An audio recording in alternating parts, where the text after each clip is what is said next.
Raceway near Phoenix, Arizona in the Castrol GTX Fall Nationals. I'm Dave McClelland along with Steve Evans, and our next pair of pro stockers includes Bob Glidden. What a year it's been for Bob this 1989. It got off to a great start for Glidden, who's been known in recent years for not hitting his stride till mid-season. The Winter Nationals, however, proved that such would not be the case in 1989. Glidden fired an impressive shot, dominating the race and beating Frank Iaconio in the final. Bob ran a 7:29 in that final, low ET of the event. Down at the far end, the celebration continued with sons Rusty and Billy, grandson Brandon, and wife and crew chief Etta.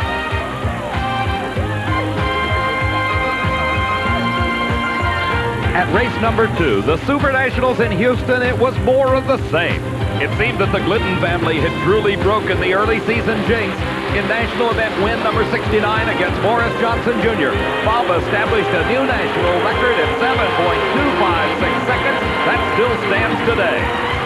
I don't recall you having this good an early season, maybe ever.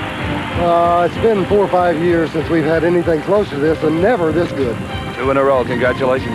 Thanks a lot, Steve. Thanks. After such a dominating performance, a question had to be asked, and Steve Evans asked it. Have you ever even considered maybe you could go undefeated through an entire Winston Series season? No, Steve, I wouldn't even consider that. That's totally impossible. You know, there are 35, 40 cars here in Pro Stock right now that are capable of winning races. No one's going to dominate to that point.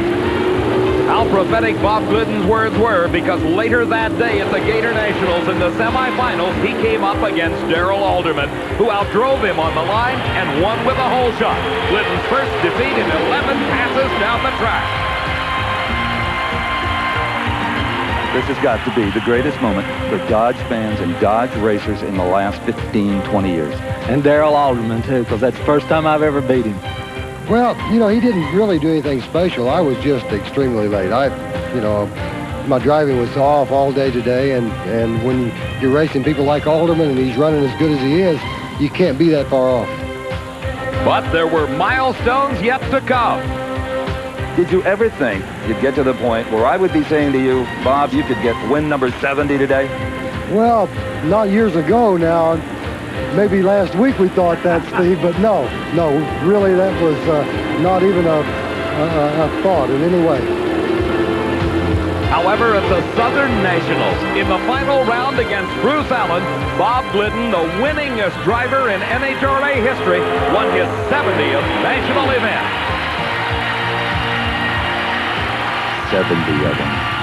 Hey, I'd take 70 more, Steve. I'm telling you. You know, that'll scare the rest of the guys. No, hey, you know, we've never had it so good. These are the good old days for us. Well put. Thank you. The domination continued at the next race in the series, the Mid-South Nationals in Memphis, Tennessee. This time it was Warren Johnson feeling the sting. People were asking if there was anyone who could put up a consistent challenge to Bob Glidden. Well, Bruce Allen won the Cajun Nationals in Baton Rouge after Glidden went out in round 1. But here at the next race, the Spring Nationals in Columbus, Bob beat Joe Lapone for win number 5 in '89 and number 72 overall.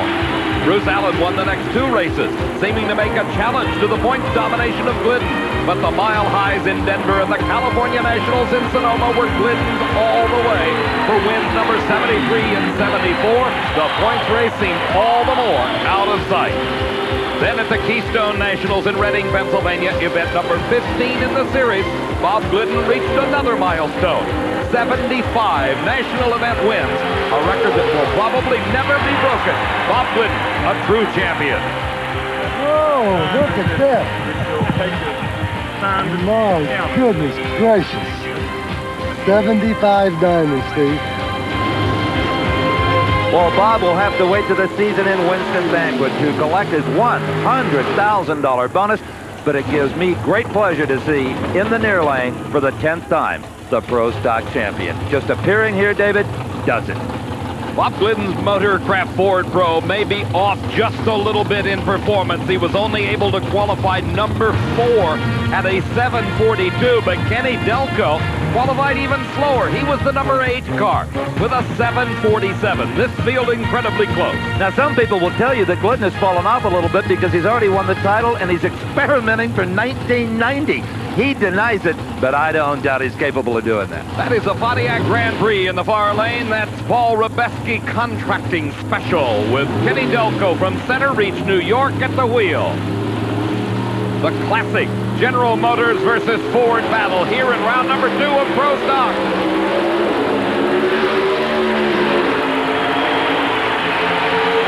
And Bob Glidden pulls away to take the win. His elapsed time, 7.40, finding an improvement over his qualifying time. His speed, 185 miles an hour. They both ran 185. Let's see if in replay we can tell where the Glidden car is so strong. Where did he make up the advantage? Where did it happen? Middle of the racetrack? The time for Delco was a 7:49. He had to fall back quickly once Glidden began to make his move. There at the halfway point, you can see Glidden is only a half a car length ahead. But at the finish line, 1,320 feet away from where they started, Glidden more than a car length. Steve? Well, there he is, the Winston champ in Pro Stock for the 10th time. Thank you, Steve. Thanks. We may be the Winston champ already, but I'll tell you, we've got a long way to go in this race. It's kind of like Bruce Larson. He had a big points lead, but it seemingly has taken forever to get it official. Well, you know, after the last race at Dallas, when Bruce had the crash and went out early, as far as I was concerned, it was done. But officially, I think it is now. It is, absolutely. Thank you. The next 2 cars coming to life at the starting line and going through their burnouts. That's Joe Lapone Jr. in the Easy Wider Chevy Beretta. He is racing the Dodge of Darrell Alderman, and Alderman's Excite Edge car had low ET of the entire event thus far, a 7:38 in round number 1. This car is running even stronger than the day it defeated Bob Glidden this year at Gainesville, Florida. Darrell Alderman is also picked up on his driving a bit, and he'll have to if he's going to match wheels on the starting line with Joe Lapone Jr. from Berwyn, Pennsylvania. He is just an ace on the lights and one of the great sportsmen in Pro Stock.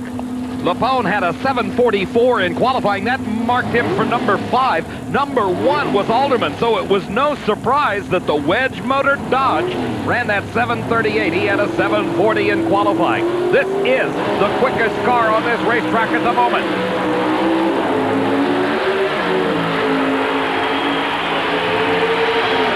Pulls away from Joe Lapone. His elapsed time, 7.40, remaining remarkably consistent as the day changes at 183 miles an hour. Lapone trailing with a 7:46.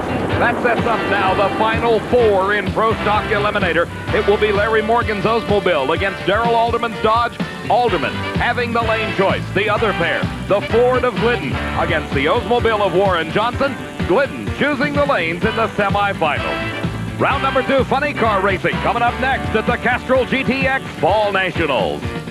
Phoenix, Arizona, this is the 5th annual Castrol GTX Fall Nationals. We're set for round number 2 racing.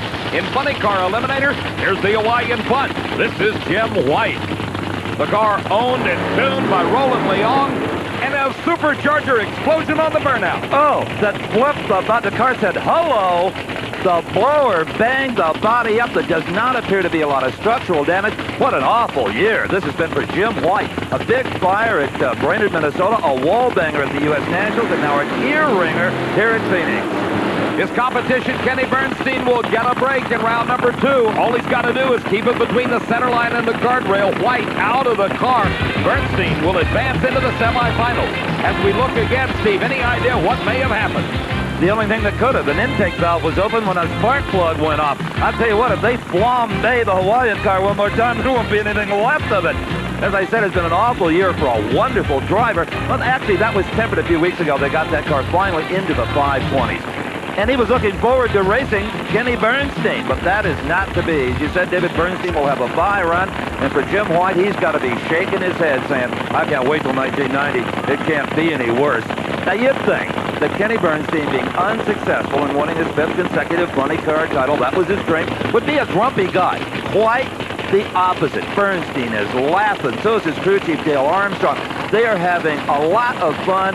in the few funny car races that remain for them. They are going to Top Fuel Dragsters next year. Nice to see a smile on Kenny's face, especially when he didn't succeed. Stevie qualified second at this event with a 5:47.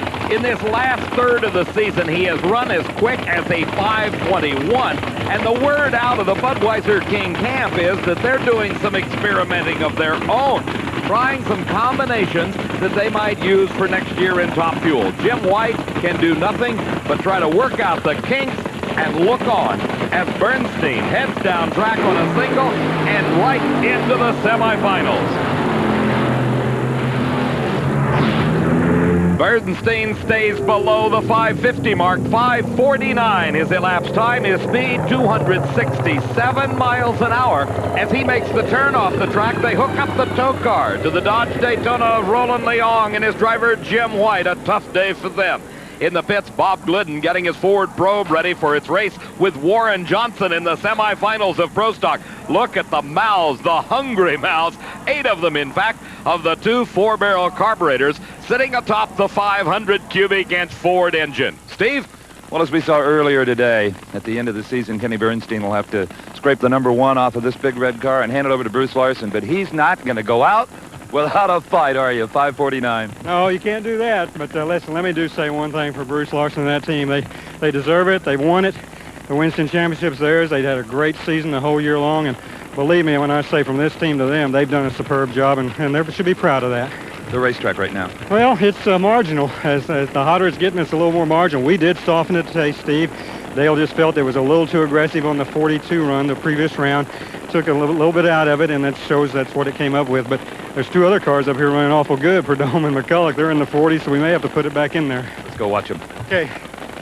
We'll get to that in just a few moments. Both Prudhomme and McCulloch in separate pairs here in round number 2 of funny car action. The largest crowd ever to attend a Castrol GTX Fall Nationals here at Firebird. Looking on as Tom Hoover and Scott Coletta backing up after their burnout. If you always wondered what Kenny Bernstein was like without any pressure on him, you just saw it. The pressure now is on the 2 gentlemen we're about to see. That is Tom Hoover from Minnesota, the Showtime car, and Scott Coletta, the Coletta Flying Services entry. Neither of those drivers have been able to get out of the high 550s. They need more. The 27-year-old Scott Coletta, winner at the Super Nationals down at Houston earlier this season, while the champion Auto Stores Pontiac Trans Am of Tom Hoover has not seen the winner's circle throughout 1989. Oh, yeah, but he got so close at the Spring Nationals in Columbus, Ohio, and it's kept him on the trail. And up in smoke goes Coletta. Across the finish line, Tom Hoover, consistent in the mid to upper 550s. This one a 5:59 at 257 miles an hour. He now advances into the semifinals. More funny car racing coming up next.